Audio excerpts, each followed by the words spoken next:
இதுக்கு பதில் சொல்லுங்க சார். இந்த உலகத்தில் சுகருக்கும் ப்ரெஷருக்கும் மாத்திரை இன்சுலின் மட்டும் போட்டதுனால யாருக்காவது சரியா இருக்கா?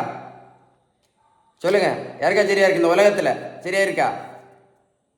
இந்த உலகத்தில் நடைபயிற்சி மட்டும் பண்ணதுனால யாராவது சுகர் மாத்திரையோ இல்லை இன்சுலின் ஊசியோ இல்லை பிபி மாத்திரையோ இல்லை கொலஸ்ட்ரால் மாத்திரை நடத்தியிருக்காங்களா? நடைபயிற்சி மட்டும் பண்ணாதனால. நல்லா கேட்டுக்கிடுங்க, ஓகேவா? நல்லா கேட்டுக்கிடுங்க. 1 கிலோமீட்டர் நடைபயிற்சி பண்ணினா கூட 40லேருந்து 50 கேலரி மட்டும்தான் எரிக்க முடியும். அதனால நடைபயிற்சி மட்டும் பண்ணி எந்த மேஜிக்கும் பண்ண முடியாது. சர்க்கஸ் மாதிரி எந்த மேஜிக்கும் பண்ண முடியாது நடைபயிற்சி மட்டும் பண்ணி. கரெக்டு தானே? புரிஞ்சிருக்கா? இன்னொரு பெரிய மூட நம்பிக்கை, ரைஸ் சாப்பிட்றதுனால தான் நம்ம சுகருக்கு மாத்திரை போட்டுட்ருக்கோம், ரைஸ் சாப்பிட்றதுனால தான் இன்சுலின் போட்டுட்ருக்கோம் அப்படின்னு. அப்படி தானே? நான் கேட்குற கேள்விக்கு பதில் சொல்லுவீங்களா?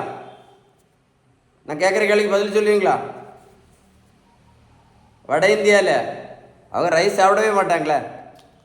வட இந்தியாவில் ரைஸ் சாப்பிடவே மாட்டாங்களே. என்னைக்காவது ஒரு நாள் சாப்பிடுவாங்க. எத்தனை பேர் மாத்திரை இன்சுலின் போட்டுட்டு இருக்காங்க வட இந்தியாவில்? கரெக்டா இல்லையா? இன்னொரு கொஸ்டின் கேட்குறேன். இந்த உலகத்தில் கொய்யா இலை, மாங்காய் இலை, கிரீன் டீ, கருவேப்பிலை, கரிஞ்சீரகம், வெந்தயம், ஆவாரம்பூ. ஆவாரம்பூ பயங்கர ஃபேமஸ் இப்போ. ஆவாரம்பூ, கொய்யா இலை, இதை படித்து பாருங்கள். நெல்லிக்காய் ஜூஸு, நாவல் பழம், இதெல்லாம் நல்லது தான். நான் என்ன கேட்குறேன்னு தெரியுமா?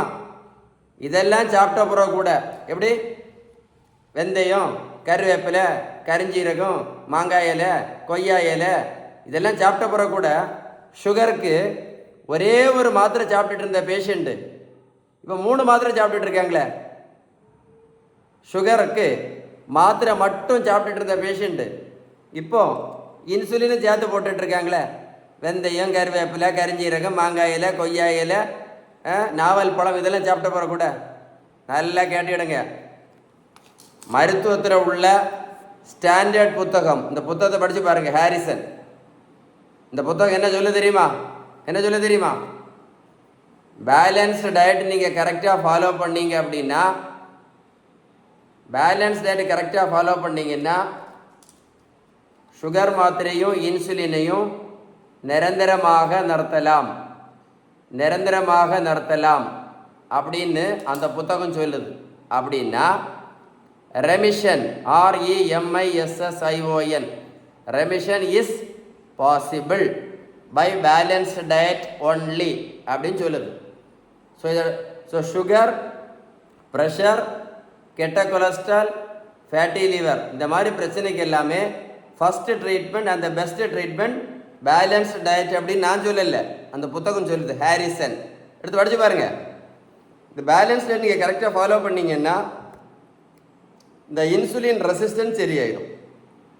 இது சரியாயிடுச்சுன்னு வைங்களேன். இது சரியாயிடுச்சுன்னா இன்சுலினும் நிரந்தரமாக நடத்தலாம், சுகர் மாத்திரையும் நிரந்தரமாக நடத்தலாம் அப்படின்னு நான் சொல்லலை, அந்த புத்தகம் சொல்லுது. ஹாரிசன். பேலன்ஸ்டு டயட்டை பற்றி ஏதாவது டீட்டெயில்ஸ் வேணும்னா இந்த நம்பரில் கால் பண்ணி பேசுங்க. நான் சொன்ன இன்ஃபர்மேஷன் உங்களுக்கு உண்மையில் யூஸ்ஃபுல்லாக இருந்தால் கமெண்ட்ஸில் குட்டுன்னு டைப் பண்ணுங்கள். கண்டிப்பாக உங்களுக்கு ரிப்ளை பண்ணுவேன். எதாவது டவுட்ஸ் இருந்தாலும் கமெண்ட்ஸில் குட்டுன்னு டைப் பண்ணுங்கள். இந்த மாதிரி யாருக்காவது ஹெல்ப் பண்ணணும்னு ஒன்று விருப்பம் இருந்தால், யாருக்காவது உங்களுக்கு ஹெல்ப் பண்ணணும்னு விருப்பம் இருந்தால் இந்த வீடியோ லைக் பண்ணி ஷேர் பண்ணுங்கள். நிறைய பேருக்கு யூஸ்ஃபுல்லாக இருக்கும். எத்தனை பேர் மாத்திரையில் கஷ்டப்பட்டுட்ருக்காங்க, எத்தனை பேர் இன்சுலினில் கஷ்டப்பட்டுட்ருக்காங்க உங்களுக்கே தெரியும் இல்லை. யாருக்காவது ஹெல்ப் பண்ணணும்னு உங்களுக்கு மைண்ட் செட் இருந்தால் ஷேர் பண்ணுங்கள். ஓகே.